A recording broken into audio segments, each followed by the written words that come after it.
Hi, this is Dr. Paul and welcome to another episode of Ask Your Pediatrician.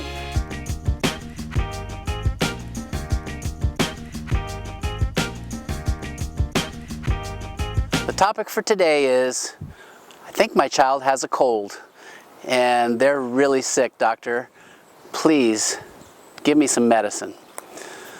So, the dreaded common cold is probably the most common symptom, that runny nose, often associated with a cough, that brings your child to the doctor.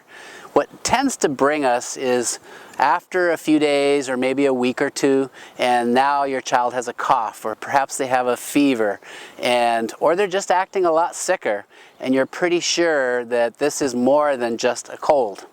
So the dilemma for your doctor or your healthcare provider is how to figure out, okay, is it indeed just the common cold, or are we now facing a more significant illness, say an infection that's reached the lungs, which we would call pneumonia, or an infection that's reached the sinuses, sinusitis, or some other more serious infection that's now made your child so sick that they might need antibiotics.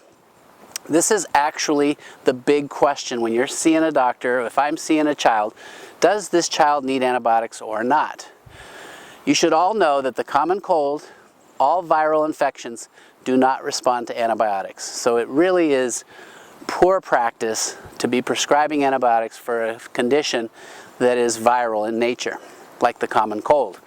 So when I see a child who's had a cough and a cold, a runny nose, like I do right now, I chose the topic for that reason, is because we want to make sure that we're not overprescribing antibiotics. Antibiotics do a lot of harm if given unnecessarily. They kill a lot of the good bacteria within your intestinal tract, and in addition to that, you develop resistance to antibiotics if they're overused, just to name a couple.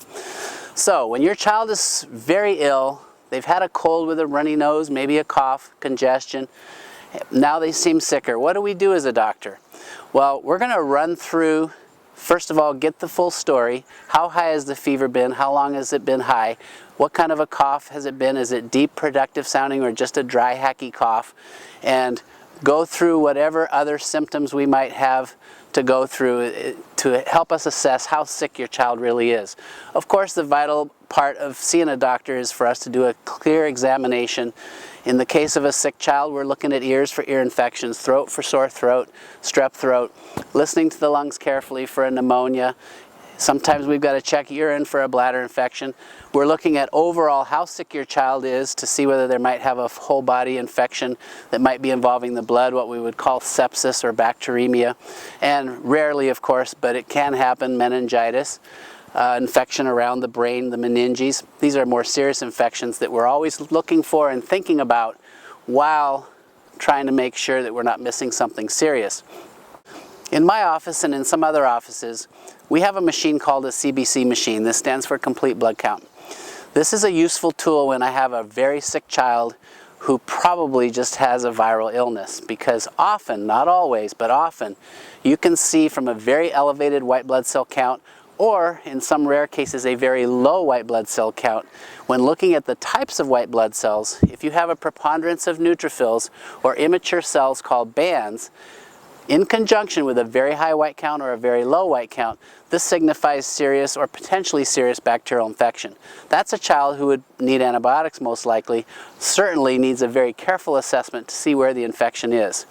What we tend to see with viral infections, the common cold being the hallmark classic viral infection, is white counts in a normal range and you have a preponderance of lymphocytes. That's a certain type of white blood cell. And when I see that, even if the child looks fairly sick, I can be pretty confident they just have a virus.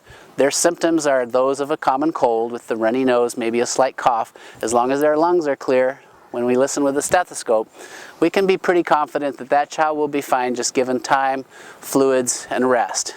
So you know, the old-fashioned doctor, eat an apple a day, drink lots of fluids, and rest. Not bad advice if you're dealing with a common cold. We certainly don't want to use antibiotics. One of the things to think about as a parent or as a person who might be ill is, what do you do to prevent the common cold, or at least decrease the chance that you're going to spread that virus to others? I was trying to illustrate covering your mouth when you cough. This is vitally important. Sometimes you can teach kids to cough right into their sleeve because they may not do a good job of coughing into their hand. Obviously, I've now just contaminated my hands, so hand washing is very important. Frequently, and especially after you've coughed or blown your nose or in any other way touched your nose. You want to avoid rubbing, blowing your nose and then rubbing your eyes. You can sometimes take virus and bacteria and spread those to the eyes. But I think good hand washing and just avoiding sick people in general is probably the key. I would stress one additional point that's a little bit outside of this topic, and that is if you have an infant at home or you're going to go visit an infant, particularly if it's wintertime, you would best serve that infant well, not to even visit them if you have a cold. Because the problem is sometimes the common cold for us older people is actually RSV, respiratory syncytial virus, which can make an infant extremely ill. So do your family, your relatives a favor, and don't visit them if they have a brand new baby, or say a baby in the first 6 months of life, and it's that season, say from December through April, as the approximate season for RSV. I hope that's been helpful. Just a brief overview of viral illness and the common cold. Please feel free to visit our website. The link is in the description. And remember, I'm your pediatrician.